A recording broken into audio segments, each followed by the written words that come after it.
Hello and welcome to this latest episode of Unbound. I'm Nicola Humber, author of Unbound and founder of the Unbound Press.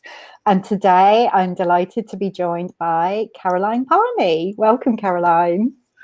Thank you so much for having me. Looking very much forward. Me too. I'm excited as ever to see what emerges out of this conversation. And Caroline is a healer, is it angelic flow healer? Is that what you call yourself? Heart flow, but angels. Flow. I don't know where I got angels from. There was definitely some of that angelic energy coming through. And also the author of Conversations with Me. And this is how I'm connected with Caroline. We share a publisher. We're both with That Guy's House, and Caroline has a new book coming out very soon at the beginning of May. So I'm sure we'll dive into that. And we've never spoken before. We've been like in the same group and we've been on group calls, but we've never actually had a like one-to-one conversation. So I'm really excited to find out more about you, Caroline. And yeah, so I always start these conversations by asking the same question, because obviously the theme of everything I do is unbound and unbinding ourselves from those stories and beliefs about who and how we should be in the world. But I'm wondering if there is a time in your life or a situation where you felt particularly bound, and how did you move beyond that? I mean, looking back now, I was completely bound and trying to fit into the perfect wife during my marriage. And only after the marriage broke apart, 3 months later, I realized I had no idea who I was anymore. And so then a beautiful journey back to me, reconnecting with myself began. And yeah, I started to reconnect into the time I was before I met the man I later married. So that was my teenage years. What kind of music did I listen to? What kind of movies did I love to watch? What kind of posters had I in my teenage room? And all these kind of things.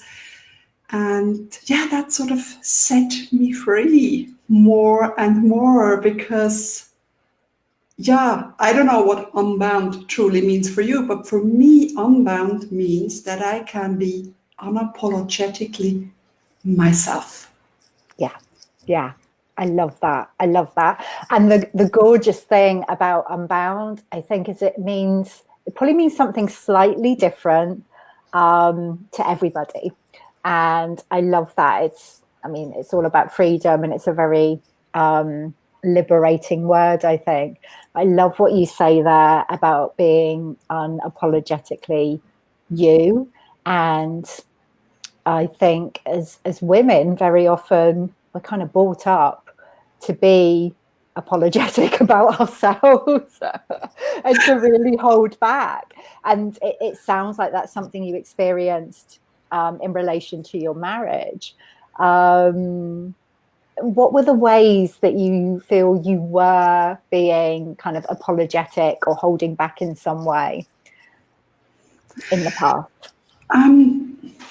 First, just when you said, when you're apologetic, a little episode came to my mind, when I was in a grocery store years ago and someone bumped into me and I said, "Oh, excuse me, sorry." And then but I didn't bump into her, it's sort of, why do I apologize? Yeah. But how did I feel bound or was apologetic towards myself were, for example, when things weren't ready at a certain time. So when dinner wasn't served at 8 p.m., when the toys weren't out of the way before my husband came back, when the chairs weren't aligned, when yeah, when I wasn't good enough. I just didn't feel good enough and not perfect enough. And maybe apologetic about my hair or how I looked or what I said or how I felt. I think in all areas, I felt I wasn't intelligent enough. I felt I wasn't outgoing enough. Of course, later I learned I'm an introvert. So Mhm. I, I think the more we learn, the more we can accept ourselves. And that's Yeah. sort of the first step for me, is to then become yourself or love yourself. And yeah, it's being too sensitive, being told you're too sensitive, you're Oh, overreacting, and thinking something is wrong with me. And I think also the comparing thing is sort of trying for us to fit in, or, yeah, better, worse. And yeah, I think it started probably even in childhood, trying to please your parents, trying to fit in at high school when you're sort of like, ooh, wait, what is going on? I just don't get the hang of this. mhm. And also, yeah, my sisters were very extroverted and I'm an introvert, and they felt something is wrong with me. And I felt, yeah, of course, something must be wrong with me. Yeah. This is not right. And then, of course, it just added up into the marriage, wanting to please the husband, wanting to make this marriage work, having kids. Of course, then I looked after the children and set them before me, and it just went on and on and on and on, and sort of chipped away, chipped away, chipped away, till, yeah, I woke up and I had no idea who I was anymore. Yeah. Yeah. Yeah. And I'm sure a lot of the women watching will resonate with so much of what you've shared there, Caroline. And I can certainly identify with a lot of it, kind of particularly the parts around kind of being introverted and sensitive, and feeling that that's wrong in some way. Because those qualities are not necessarily celebrated in society in general. We're kind of taught that we shouldn't be that way. So I'm curious to know, and I love that you did this, like when the marriage ended, that you thought, okay, how do I find out who I am? And you went back to your teenage years. And I love that. So what did you discover about kind of teenager Caroline that you'd forgotten? Um, First of all, my now ex-husband only listened to classical music. So whenever we're in the car together, it was classical music, and at home it was classical music. And I sort of more like a pop girl, but I then had to, and I think in one of our moves, silly me, but I understand her and empathize with my former self, threw away all the CDs I had. I mean, I had maybe 10, 20 CDs from my teenage Yeah, years. Um, Young people might not even know what CDs I are. know. So I then sort of thought, okay, what kind of music did I like back then? And I thought, sort of, okay, I'll listen to this or that and this.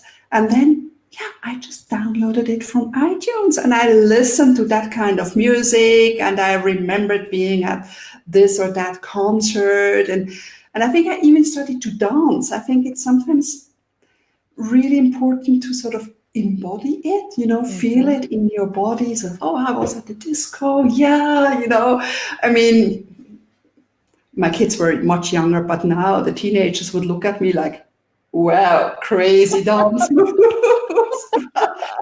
But I was then sort of, yeah, I was sort of just going back 20 years and thinking, yeah, what did I do? And I realized I really, really loved Monet, Mhm. the painter impressionist, and so I ordered some prints and had them framed and hung up off the walls. And I didn't particularly like the white settees we had. I always felt I was like in a museum. Everything had to be proper and good. But it was practical, it was leather. I could wash it off, wipe it off. And but then I just moved the furniture around and made it more me. It wasn't like boom, boom. It was more like in the corner, a bit like this, a bit quirky. Yeah. Oh, that's just gorgeous. All those relatively small ways that you found to come back to yourself, and it all adds up into being able to express yourself more fully and find yourself again. Love that. Now go on, what were you going to say? Yeah. And the other part was because my mom has 9 siblings, so we were quite a big family, and I have over 30, maybe even over 40 cousins, and we were all living in sort of the same region and knew each other. And I never joined a family reunion during all the marriage year, because of course we lived abroad also, and then I had younger kids. We lived further away, and of course my ex didn't really want to participate. And then I think that was the first time I went back to a family reunion, and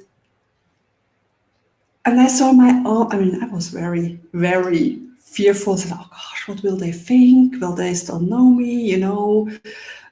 Will they say, hey, you haven't been here for years. What are you doing now? But actually I came back, and it was in that room, and I saw my aunts and uncles, and they all hugged me, and they all loved seeing me, and they were all so happy to see me. And I realized, wow, they probably know me better than I know myself. They've known me all my life, and I realized they just love me for who I am. And I didn't have to pretend to be someone so someone would love me. But they just hugged me, and I felt, wow, I am right back. Like no time has emerged. And speaking with my cousins and just catching up, oh, you're married. Oh, this is your son, and everything. It was just like I was back as a child or a young teenager. And that was really a wonderful homecoming to the family that was always there for me, and it felt really, really good. And yeah, it felt liberating, like all the layers could fall off, and I could just be Caroline. The little girl I was back there, and that was another amazing journey for me. Ah, that's beautiful. That's beautiful. Just hearing you speak about that, Caroline, I can feel that kind of really deep sense of connection. And I can imagine you going around and talking to people and asking questions about yourself, because they knew you better than you knew yourself, like you say. So funny, so funny. So were you doing the healing work at that time? Were you connected with your gifts as a healer, or is that something that came later? That came a bit later. So my marriage ended over 10 years ago. And actually it was March 2009 when I woke up in the living room. That's when I sort of said, who am I? And then I had another relationship, and that didn't end happy either. And I was at the end of that relationship, I felt, oh gosh, no one loves me. They're all leaving me. I am a horrible, horrible girl, and no one wants to stay with me. And I felt so deeply unloved. And then I realized that actually I needed a relationship, a man in my life to feel loved. Excuse me. And I felt sort of, I am so needy of love, of feeling loved. And I said, okay, this needs to change, I mean, no one could give me this amount of love I needed. And how could I expect that from anyone? And then that journey to beautiful love and the love within began. And that's, I think, is another part of Unbound, to really accept myself. I learned then about the first time I heard empath, and I read about empaths. Oh, that is me! Because growing up, I'm turning 50, so 50 years ago, it's sort of empathy it was not a word used. And then reading about introverts or highly sensitive people, I said, wow, this is me. I'm not alone. There's not something wrong with me. I am just, blonde, blue-eyed. This is just another trait. So I learned to accept those parts in me and started to love the parts. And it was only later when I had a skating accident, because my kids were still young, and I wanted to be the full-time mom I used to be, not too much disruption. And I had a skating accident. Yeah, sometimes the universe, Yeah. need to give you a little push. It does.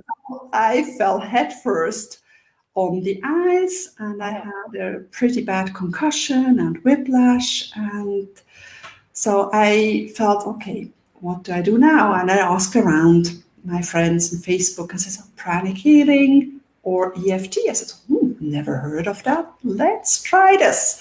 So I Googled pranic healing and prana in it's just like the chi, the flow. And it really helped me. So I found someone did that, and I said, wow, I really want to learn more about this. This is fascinating. And then I stepped out of the full-time mom, me, and more into Caroline, and I learned pranic healing, EFT, and later all about the angels, angelic healing. So you were spot on. Yeah. Spot on. I knew. and all about channeling, mediumship, and a whole new world opened.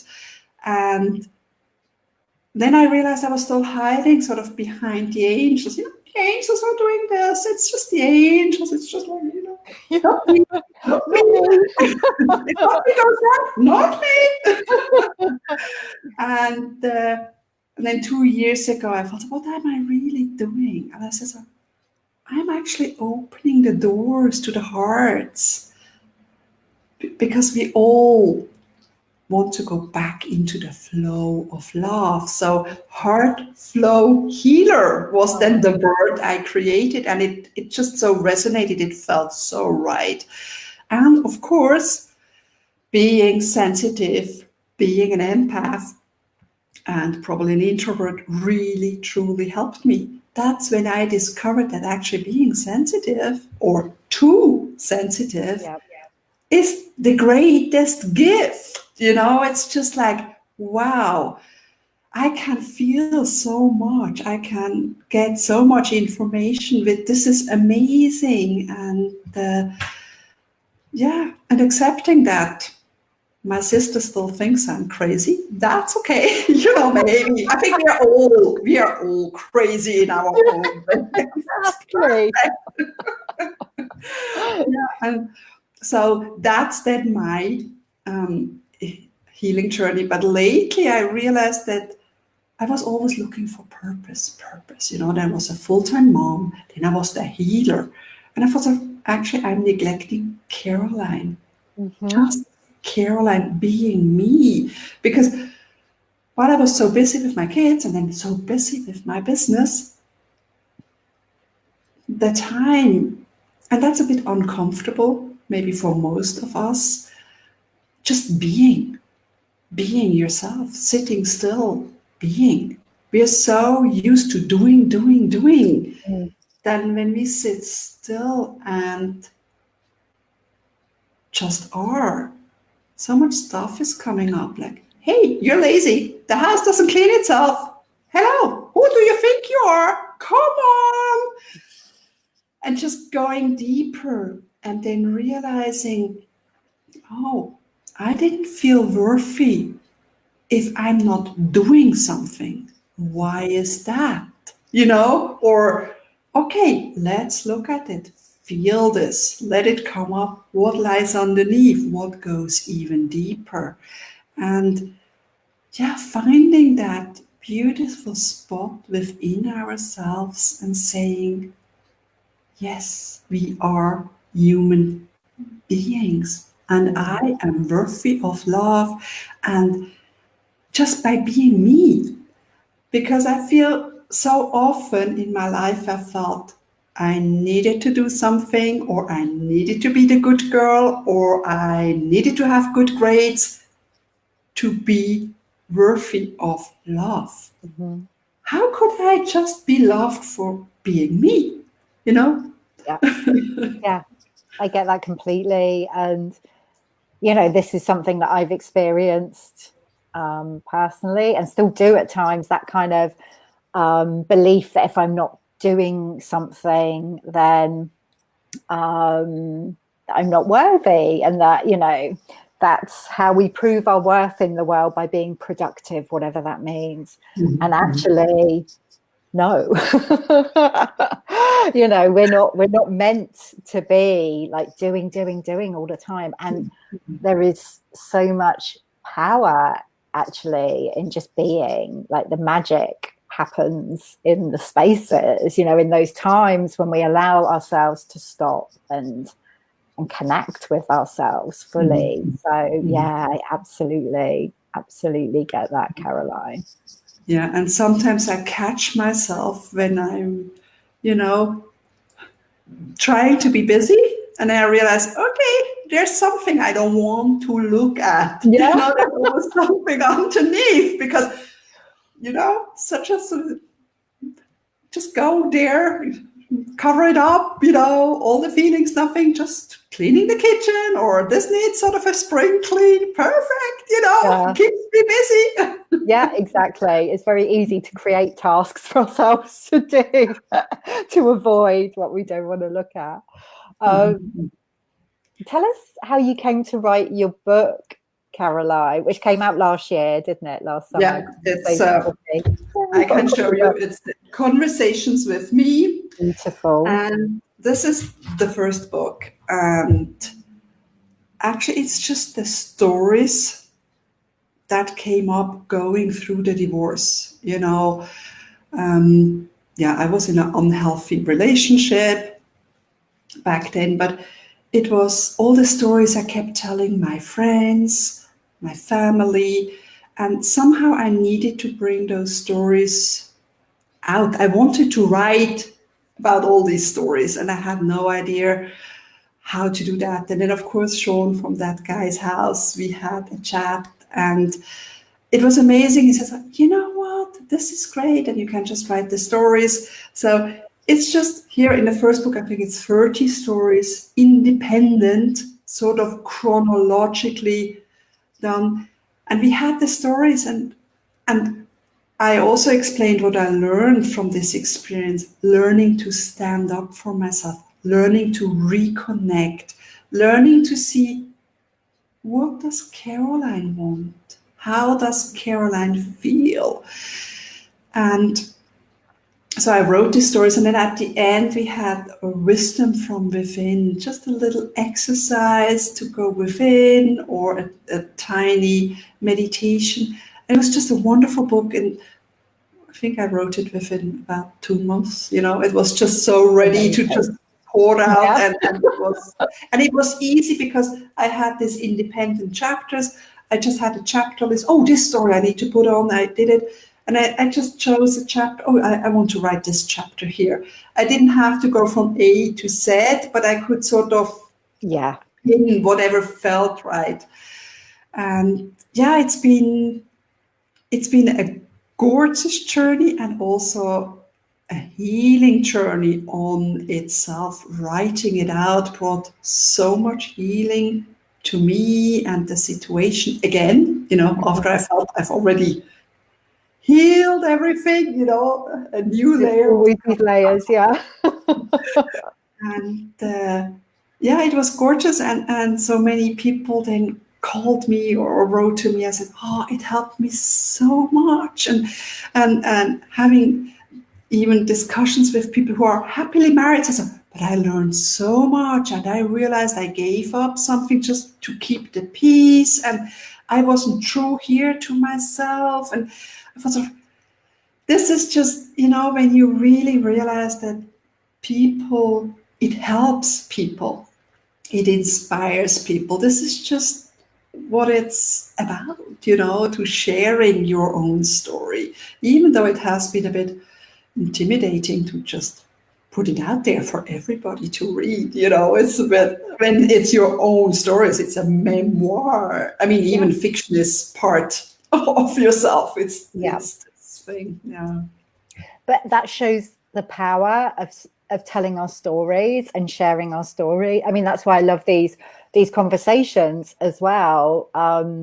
Because I think when we hear each other's stories, we can always identify with something from it, and it helps us to have that sense of deeper understanding about ourselves and our experience. So thank you for having the courage to share your stories, Caroline, in that book. And now you've got a new book coming out. A new book, yes. It's all and you've just got it today. And I just opened the box today, and it's available from May 6th, but you can pre-order it. It's, again, conversations with me, but loving conversations with me. Gorgeous. And it's the story when I woke up after that other relationship ended and realized I was so not loved. I'm unlovable and needing that love. And it's all the stories of finding love or reconnecting with the love, the love within, the love from the universe, the love from Mother Earth, and just being love. And it's just all about love. Of course, it covers self-care, self-worth, and self-love, but also love in general and how I see love. I see we all come from love, that loving place. We all go back to love, just that eternal love. And somehow we end up here on Earth and we feel sort of, wait a second, where is all that love? And then we go to look in places, in relationships, in things, maybe in food, wherever, because we're sort of trying to find love, to reconnect with that love. And that's sort of the journey we take on Earth. And of course, having to accept that we live in duality. It's not the eternal love, but love, And yes, this is my second book, and I'm really, it's just precious to have. Just hold on to it. What I love about what you're doing here, Caroline, and I really want to honor you for doing this, is you've taken situations that were painful in your own life and transformed them by writing your books and doing this work into ways that others can heal. So really kind of mining the gold from those painful experiences. And it's just so gorgeous. So thank you so much for doing that. Yeah, you're welcome. And I saw Neil Donald Walsh in live, I think 2 years ago, and he said, and he asked the audience, did any one of you have a really, really bad experience or a painful experience? We all raised hands and stuff. And did any of you realize later that actually that was the best thing that happened to you? Exactly. Yeah. And yes, it is. And the other thing is, what I really, truly trust is it's all experiences. Yeah. And life happens for us. It always happens for a good reason and not to us. So if we can take that and say, yes, okay, it might be painful now, but there is somewhere there's a light, there's a learning, there's an experiences. So learning to embrace each situation and going from there is just, yeah, something that can help us all. Absolutely. Life happens for us. I love that. I love that phrase. Caroline, such a beautiful conversation, and I'm so excited for your new book coming out. It's wonderful. For people watching, listening, who want to find out more about you and what you do, what's the best way for them to do that? Go to my website, Palmy Healing, like my family name, Palmy healing.com. You can contact me on email. I'm on Facebook. There's a page. I use Instagram. And I'm also having a group, a free group. It's called Open Hearted Sisterhood, women only. But it's just, I invite you there as well. Oh, wonderful, wonderful. We'll definitely put the link to your website below this video so people can easily find you. And obviously get onto Amazon and order Caroline's books, her first book and the new one. Sounds like they go really together.